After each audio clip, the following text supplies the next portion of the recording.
At Fornebu, the German air attack is underway, and the Norwegian pilots take up the fight. They all know that this is a completely uneven match. The German military power is superior after many years of rearmament. The morning sky over Oslo is now soon filled by 70 to 80 German planes, and the air battles are on. The Norwegian pilots fight an uneven battle, but manage to offer resistance.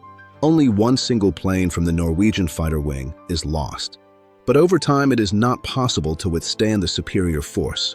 By late morning, the battle is over, and the first German forces can land. This is the only real military force coming to the Oslo area this morning. Oslo is in reality invaded by 800 Germans. I am now at Radiskaya in Oslo. I will look further into what happened on this dramatic day.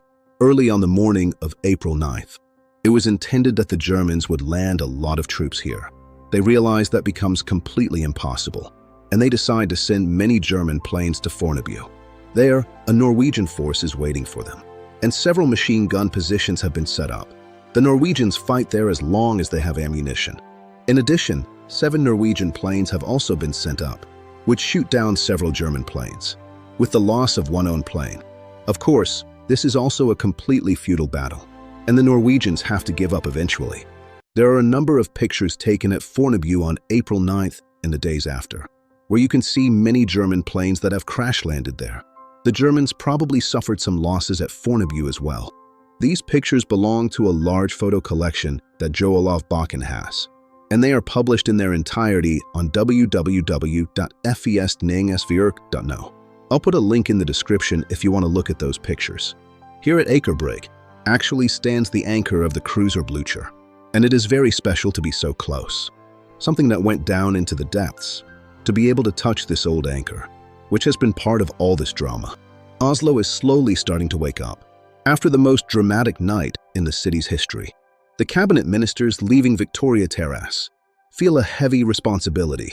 Now that the country is about to be occupied, day is about to break, but the situation is pitch black for the government members, who go home to prepare for the flight from the occupying power. It makes a very strong impression to sit here and read about this history, which happened on April 9th. Throughout the night, the government members have sat in the building behind me here, Victoria Terrace. During the night, the German envoy has been here and delivered an ultimatum to the government members. They have answered no. The German envoy has made it clear that then there will be war. It was after this that the Germans landed at Fornebu, and the drama there happened. It doesn't take many hours before the Germans stand in the middle of Karl Johans Gate here in Oslo.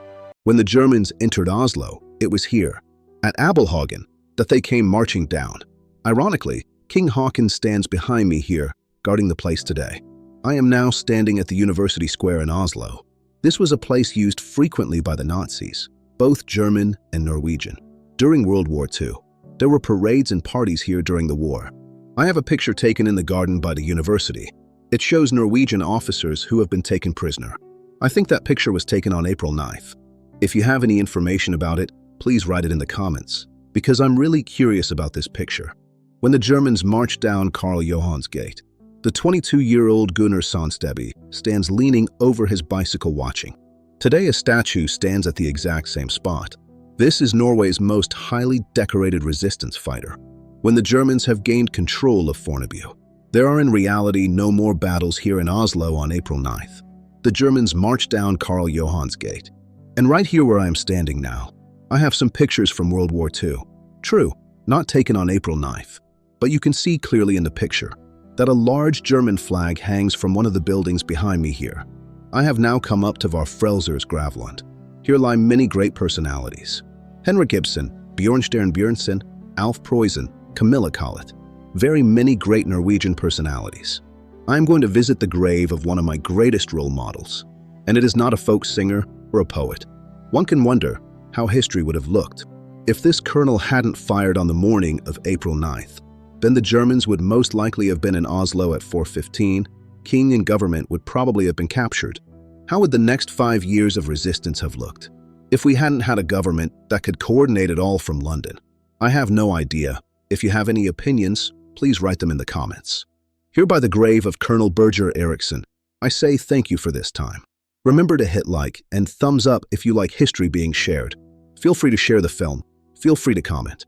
Subscribe. It is very important. See you around the next bend. Thanks for now. Goodbye.